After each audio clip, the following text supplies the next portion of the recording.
अमित भाऊ नमस्ते. नमस्कार रश भाऊ. थोड्या वेळापूर्वी मी तुम्हाला फोन केला होता. आपण तालुक्याचे उपसभापती आहात.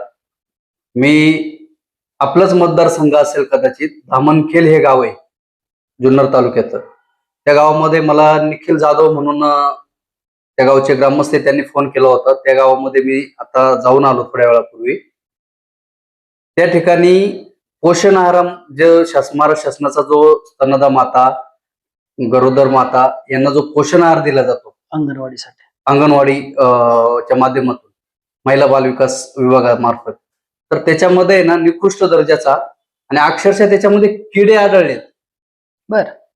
आणि त्याच्यामुळे मी तुम्हाला फोन केला होता.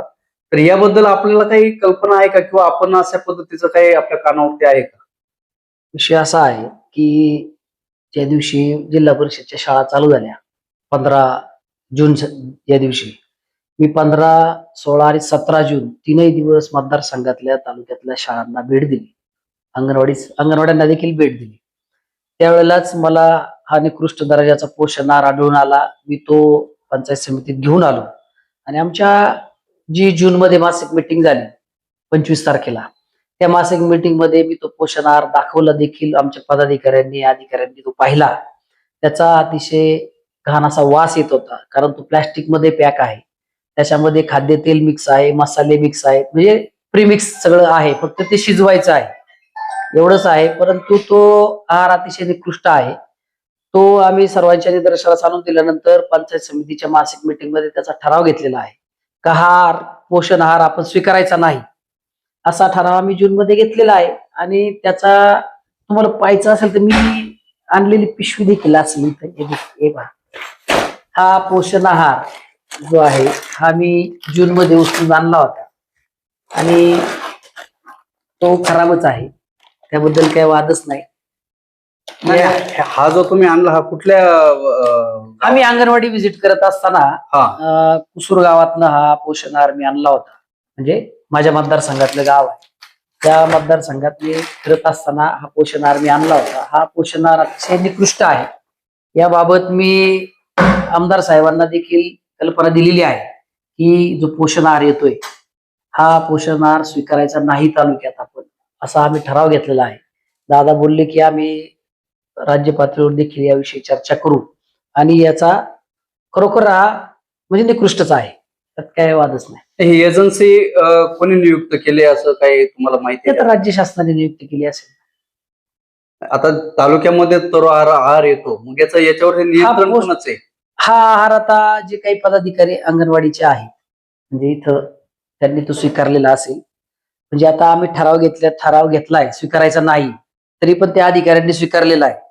ते आता उद्या माहिती घेऊन सकाळी मी तुम्हाला निश्चितपणे माहिती देतो की हा कुणी स्वीकारलाय. कारण खरोखर हा निकृष्टच आहे. हा स्वीकारायचाच नाही तालुक्यात, असा आम्ही ठराव घेतलेला आहे. आणि मला एक सांगा ना याच्यातनं, की आता तुम्ही म्हणताय तुम्ही ठराव केला, परंतु तरी हार या महिन्यामध्ये वितरित केला, कारण ह्याच महिन्यामध्ये निकृष्ट दर्जाचा आता मी पाहिलं तर तो याच महिन्यातला पोषण आहार आहे. आम्ही माहिती घेतली मग अशी 20 तारखेला काहीतरी वितरित झालाय. हो, मग याच्यावरती कोण नक्की नियंत्रण करते? गट विकास अधिकारी, महिला बाल विकास अधिकारी, महिला बाल विकास विभागाच्या अधिकाऱ्यांनी तो स्वीकारला असेल. आता ज्या अधिकाऱ्यांनी स्वीकारलाय सर्वस्वी याला जबाबदार ते अधिकारी आहेत. कारण की हा निकृष्ट दर्जाचा आहार माहिती असून देखील आपण स्वीकारायचा नाही, माहिती असून देखील त्यांनी तो स्वीकारलाय. आणि आता अंगणवाडी सेविकांचं काम आहे, त्या बिचाऱ्या आपलं ते वाटतात. म्हणजे स्तनदा माता असतील, गरोदर माता असेल, किंवा जी काही अंगणवाडीत मुलं येतात त्यांना ते वाटपाचं काम त्यांनी केलं असेल. आता पण हा स्वीकारायचा नव्हता हे अधिकाऱ्यांना माहिती असताना देखील त्यांनी स्वीकारलाय. आता त्याची मी उद्या सकाळी माहिती घेऊन, आता कार्यालयीन वेळेची सुट्टी झाली, मी सकाळी अपडेट घेऊन तुम्हाला कळवतो. मला दुसरं एक तुम्हाला सांगायचंय की आता एफडीएचे जे आयुक्त आहेत, अन्न व औषध प्रशासन विभागाचे जे आयुक्त आहेत, ते तुकाराम मुंडे साहेब. तुकाराम मुंडे साहेबांनी अख्ख्या राज्यभर भेसळ, मग ती दुधात असेल, हॉटेलमध्ये विविध मसाल्यांमध्ये असेल, किंवा बाकीच्या गोष्टी म्हणजे पदार्थ जे जेवणासाठी असतात त्याच्यामध्ये आधी म्हणजे धडाका लावलाय. आणि मग महाराष्ट्र शासनाच्या पोषण आहाराबाबतच जर असं होत असेल, ज्या स्तनदा माता आहेत, ज्या गरोदर माता आहेत, जी लहान बालके आहेत, त्या आहाराबाबत मग का निर्णय होत नाही किंवा त्या आहाराबाबत का आवाज उठवला जात नाही? 100% याच्यावर मुंडे साहेबांनी निर्णय घेतला पाहिजे. कारण की आपण उद्याचं भविष्य जे पोटात बाळ आहे आईच्या त्याला आपण खाद्य म्हणजे त्याला आपण आहार देतोय. ज्या स्तनदा माता आहेत त्यांना देतोय. जी लहान लहान बालकं आपली उद्याचं भविष्य आहे त्यांना आहार जातोय आणि हाच जर निकृष्ट असेल आणि आपण राज्यात आता मुंडे साहेबांचं काम आपण सगळेजण पाहतोय. भेसळ रोखण्यासाठी त्यांचे प्रयत्न 100% चांगले आहेत. त्यांनी राज्य शासनाच्या या पोषण आहाराकडे देखील लक्ष दिलं पाहिजे आणि यामध्ये जे कोण दोषी आहेत त्या एजन्सीवर कारवाई झाली पाहिजे. मला आता ह्या आपण हे सगळं सांगितलं, पण आता इथून पुढची उपाययोजना काय असेल आपण ह्या आहाराबाबतची किंबहुना काय चौकशी आपण कराल? निश्चितपणे आता आम्ही जो ठराव केलाय आणि जो हा निकृष्ट दर्जाचा आहार आहे वरिष्ठ कार्यालयाला आम्ही तो पत्रव्यवहार करू आणि हा आहार स्वीकारण्यात येऊ नये या पुढील काळामध्ये ही आम्ही वरिष्ठ कार्यालयाला कळू.